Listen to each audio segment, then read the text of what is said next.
مشاهدي قناة الجديد اليوم، مرحبا بكم وأسعد الله أوقاتكم بكل خير. تعيش مدينة أزمور هذه الأيام على إيقاعات فني الملحون من خلال الدورة 11 للمهرجان الدولي لفني الملحون، والتي تحتضنها المدينة من 17 إلى 19 من شهر غشت الجاري، بمشاركة أهرامات فني الملحون من مدينة أزمور والمغرب، وبمشاركة ألوان وأشكال موسيقية أخرى مثل الفلامينغو والطرب الحمدوشي والحساني.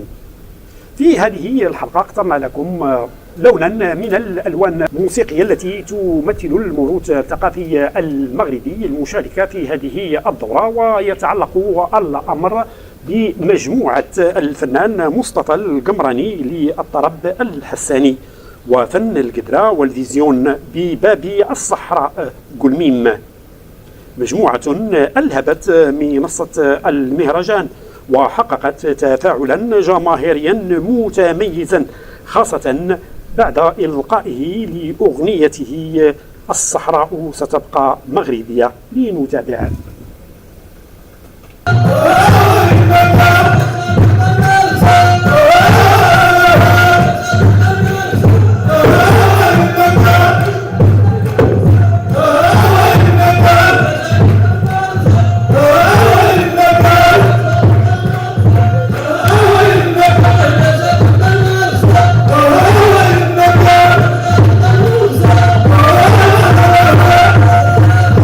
الله تعالى بركاته. نحن اليوم جد سعداء جدا في هذا الحفل البهيج بمدينة أزمور باش نتلاقاو مع هذا الجمهور هذا الكبير والعريض وهنا بأزمور، ولنا الشرف كبير مجموعة مصطفى القمراني للطرب الحساني وفن القدرة والفيزيون.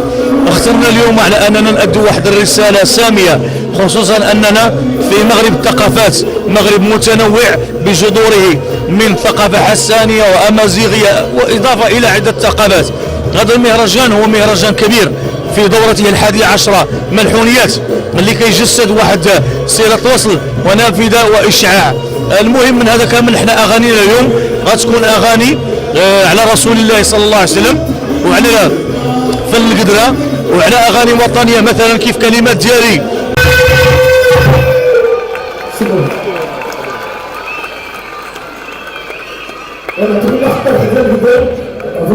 ديال اعتراف الامريكان واسرائيل بسياده المملكه المغربيه، عاد تنقول فرحتنا عارمه بقرار الامريكان. الصحراء مغربيه راهي من زمان، ربي تنصر سيدنا يا الحي المنان وتخليهن في الحفظ والامان. الصحراء سحرتنا قنصليات برهان، الدبلوماسيه الروعه بمكان، هزائم تكرر مرتزقي خسران ونغني هزائم تكرر مرتزقي خسران ونغني ونشعر حي الله السلطان حي الله السلطان. وتعالوا نعيشوا في امن وامان بسياده المغرب، حكم الذات برهان. وهذا والسلام عليكم ورحمه الله تعالى وبركاته. في امان الله.